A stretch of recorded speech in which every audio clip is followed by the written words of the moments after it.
तुमने शांति दी दुर्योधन, और तुमने स्वीकार नहीं की। मैंने मैत्री दी, परंतु अपने अहंकार के आगे तुम्हें मैत्री का मूल्य समझ नहीं आया।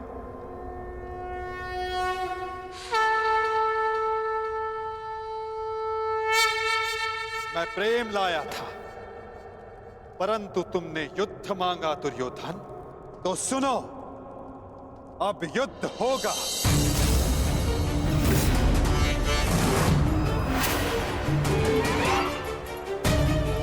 मैं जीवन का संदेश लाया था, तुमने मृत्यु का विकल्प चुना, तो मैं मृत्यु दूंगा।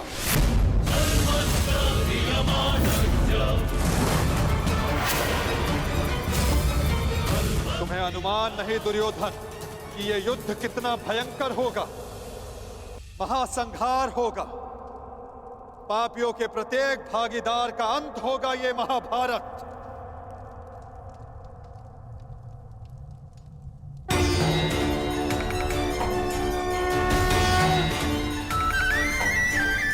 श्री कृष्ण गोविंद हरे मुरारी, हे नाथ नारायण वासुदेवा।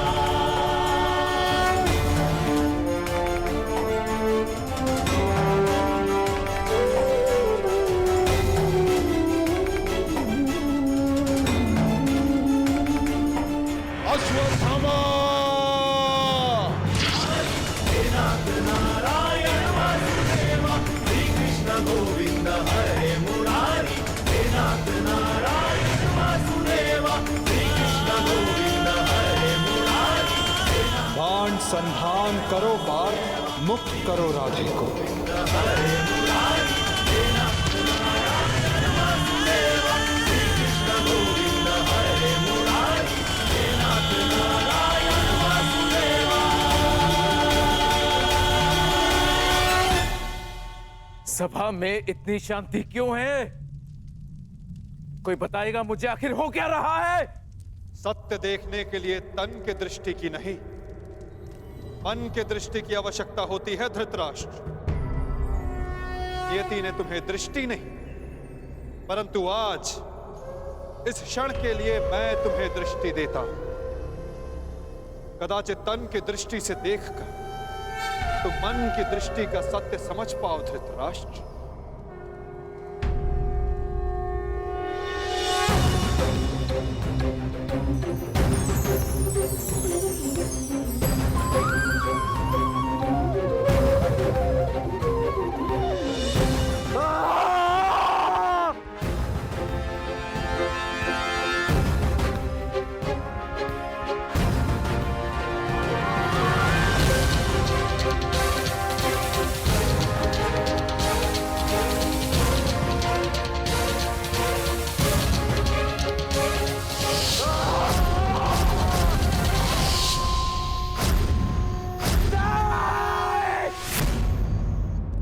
नहीं चाहिए ये दृष्टि मुझे, वापस ले लो। ये क्या अनर्थ दिखा दिया मुझे? वासुदेव, ले लो, वापस ले लो।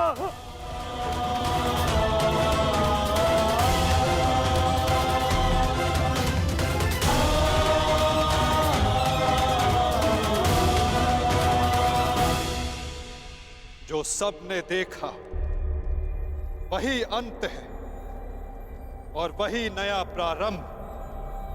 परंतु ये आप सबको स्मरण तब होगा जब ये वास्तविक में आप सबके साथ घटित होगा।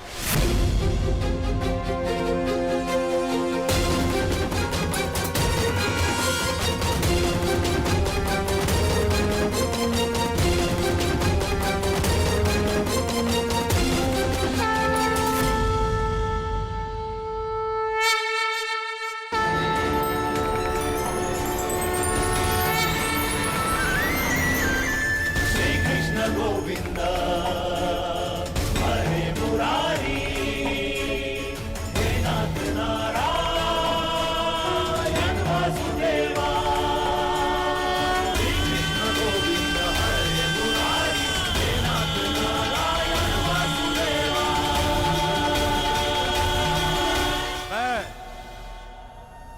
वासुदेव, इस महायुद्ध, इस महाभारत की घोषणा करता हूं।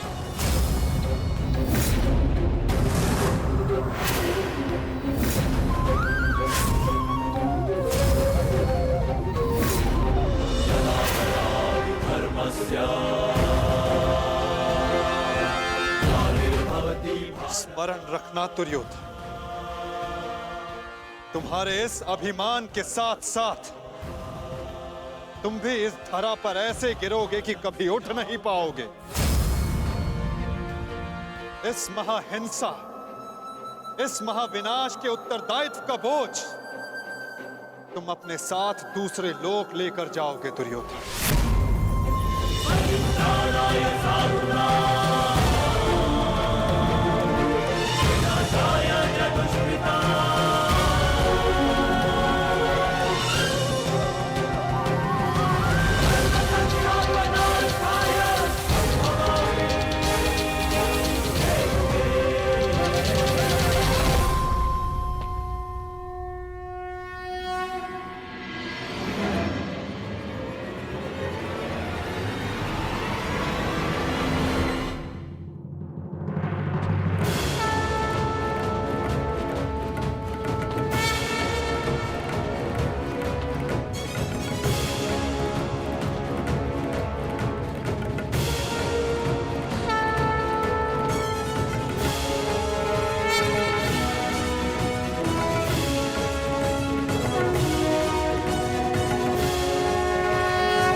केशव,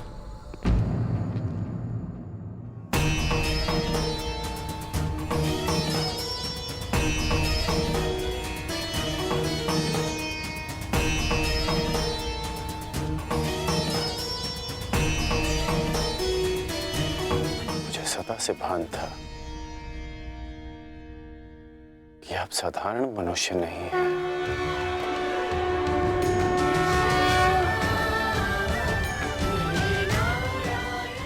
परंतु आज जो मैंने देखा उसके पश्चात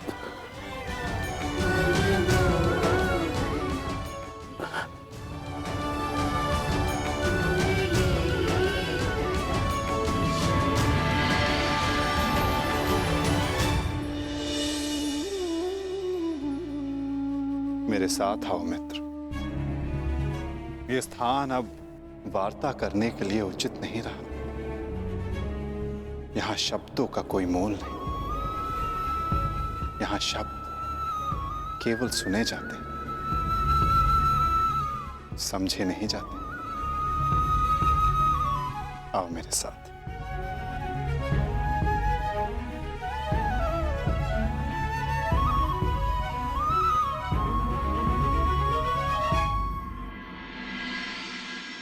केशव,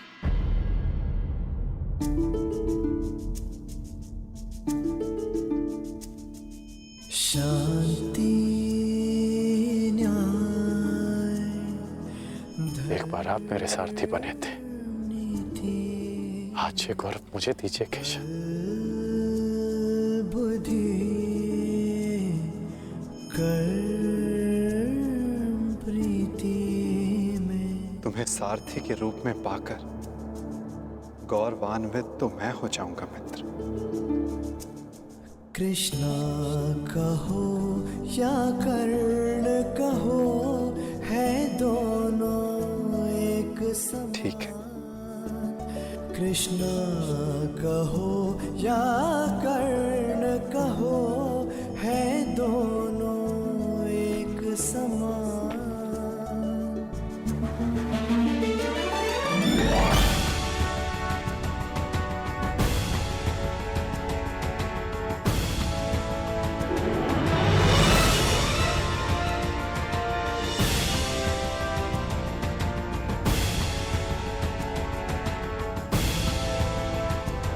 कह दो मित्र, जो कुछ भी तुम्हारे मन में। आप ही पढ़ लीजिए ना केशव कि क्या है मेरे मन में। मैं तुम्हारा मन पढ़ सकता हूं मित्र, परंतु जैसे कि मैंने पहले भी कहा था, मुझे तुम्हारे मुख से सुनना अच्छा लगता है। अब कह भी दो मित्र, क्या है तुम्हारे मन में? इस समय जो मेरे मन में चल रहा है वो ये है कि आपने मुझे पांडवों के पक्ष में आने का प्रस्ताव दिया था।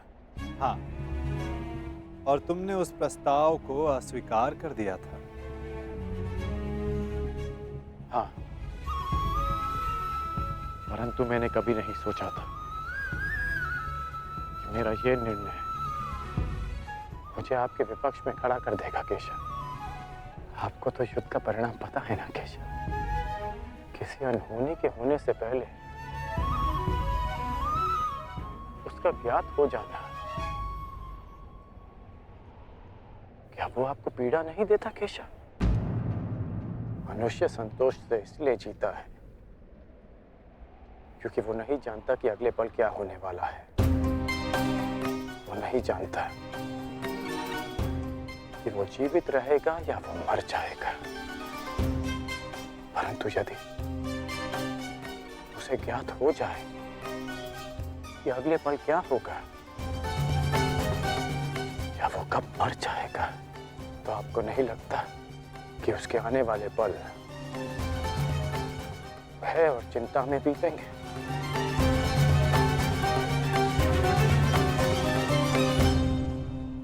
ये सोच पर निर्भर करता है अंगराज। यदि मनुष्य को अपना अंत ज्ञात हो तो हर वो क्षण जिसे हम व्यर्थ करते हैं, उन क्षणों को जिया भी जा सकता है। इस नदी को देख रहे हो? इस बहती नदी को पता है कि अंततः इसे सागर में जाकर मिल जाना। अधिक ज्ञान पीड़ादायी नहीं होता मित्र। अधिक ज्ञान उचित निर्णय लेने में सहायता करता है। यदि तुम्हें भी भूत और भविष्य का कुछ अधिक ज्ञान होता तो कदाचित तुम भी अधिक न्यायपूर्वक निर्णय कर पाते। आपका मंतव्य यही है ना कि पांडव उचित हैं और दुर्योधन अनुचित?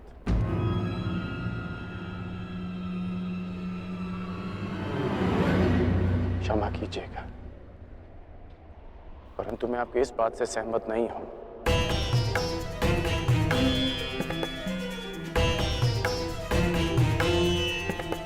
मुझे लगता है केशव कि दोनों अपने अपने स्थान पर दोषी हैं।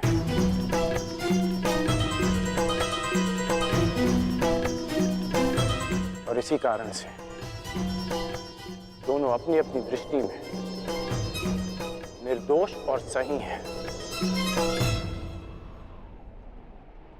यदि दोनों ही दोषी हैं, तो तुम निष्पक्ष क्यों नहीं हो जाते मित्र?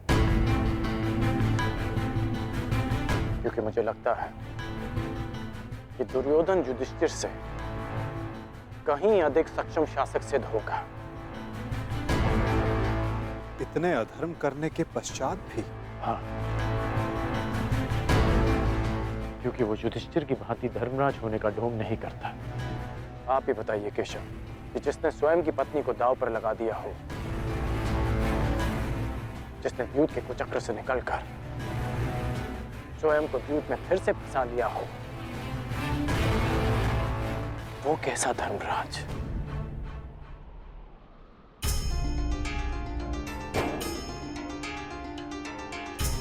युधिष्ठिर की असमर्थता के कारण राजकुमार युधिष्ठिर, मेरे शौंड की रक्षा कर लीजिए। मेरा अनुज क्यों मृत्यु की भेंट चढ़ गया?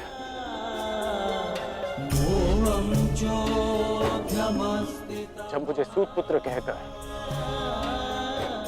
रंगभूमि की स्पर्धा में भाग लेने के लिए अयोग्य घोषित कर दिया गया था, राजकुमार के साथ द्वंद्व की अनुमति एक सूतपुत्र को नहीं दी जा सकती।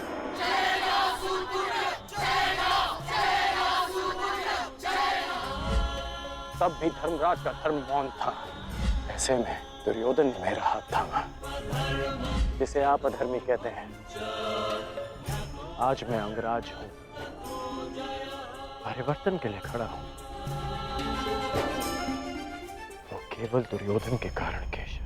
मैंने कहा था ना, यदि तुम्हें तनिक अधिक ज्ञान होता तो तुम उचित निर्णय ले पाते मित्र।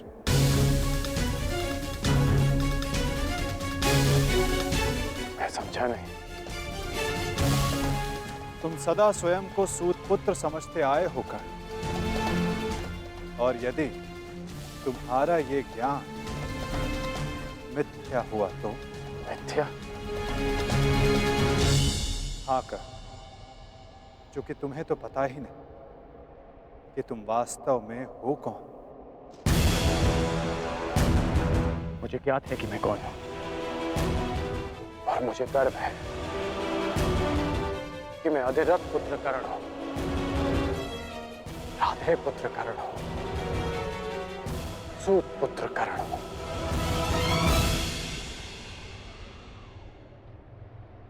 तुम राधे नहीं हो अंगराज, तुम अधिरथ पुत्र नहीं, तुम सूत पुत्र नहीं।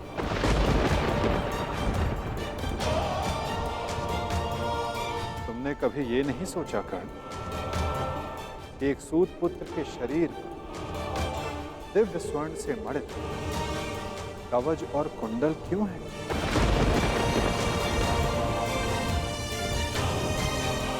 तुम्हारे मन में यह प्रश्न कभी नहीं उठा कि एक साधारण से सारथी के पुत्र के पास ये कवच और कुंडल क्यों है?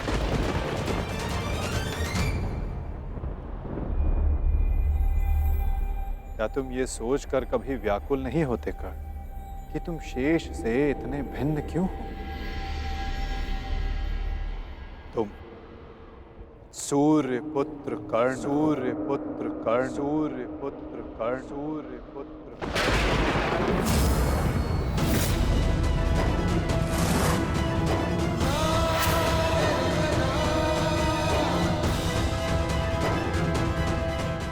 स्वयं सूर्य नारायण के अंश हो तुम कर्ण।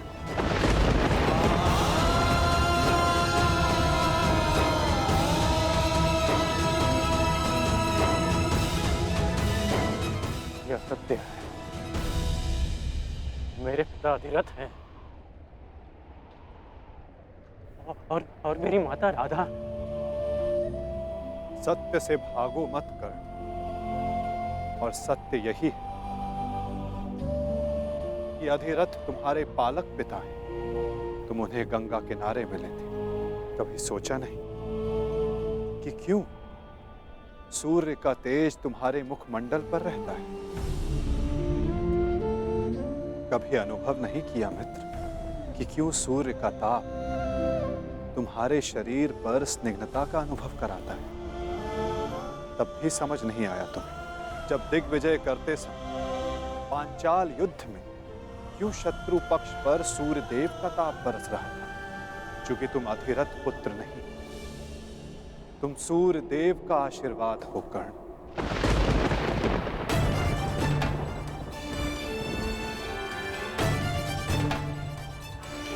यदि मैं पिताश्री को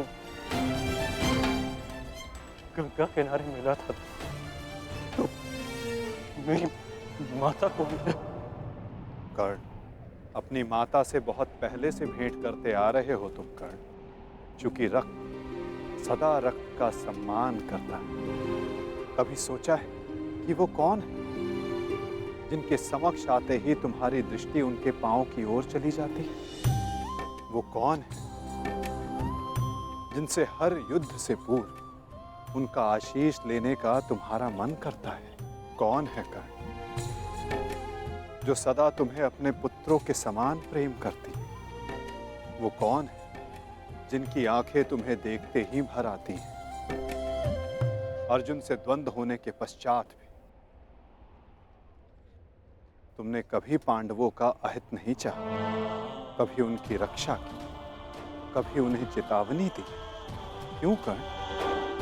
इसलिए नहीं कि तुम न्याय चाहते थे, अपितु इसलिए कि तुम्हारी धमनियों में बहता हुआ रक्त तुम्हें पुकार रहा था।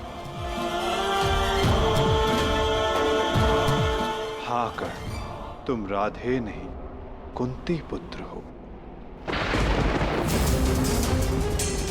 पांडवों के ज्येष्ठ आकर बुआ कुंती ही तुम्हारी माता है और तुम उनके ज्येष्ठ पुत्र।